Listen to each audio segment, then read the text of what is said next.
You know what happens to Americans in tragedy? We rise up. I was a witness to what happened on 9/11.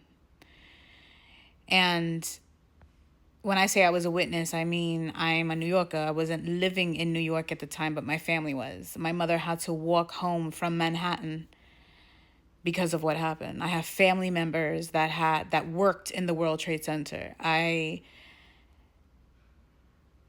was a witness to the damage and the effect it had on our community. I had friends and family that I love that went to the same congregation I went to, who were police officers who had to go and identify.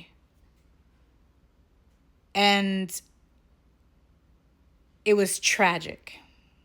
And after all these years, even just thinking about that time brings me back there to the very second where I realized that that had taken place. But the way that we rise up in tragedy, there's a resilience. Just like I believe there's a resilience in all humans, not just Americans. I'm an American, so I can speak on America, but I don't live all around the world. And there are many resilient people in the world, far more resilient than I could ever be. But one thing I can say about Americans is that in tragedy, we rise up. We take the time we need to grieve, and then we keep going. I was talking to my son about 9/11. We were having a conversation about what took place. And I asked him, is this too hard a conversation for you? And he said, no. And I was telling him what happened. And he said, so everyone on the planes, they passed, right? I said, yeah, now this is my 10-year-old. I said, yep. And I said, some people didn't. Some people got out and some people did. And do you know what he said to me? He said, even those terrorists that did that, had they repented, they could have been forgiven. He said that to me. Then he said, right? I said, yes.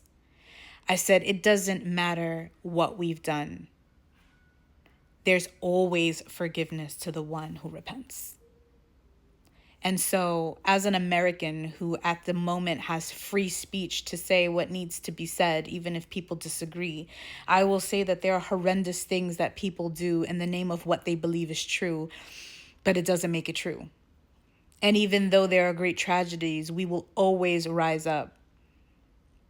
And I'm glad for the reminder that my 10-year-old son gave me, that at the forefront of everything is mercy and forgiveness. And I pray that we remember that as we move forward.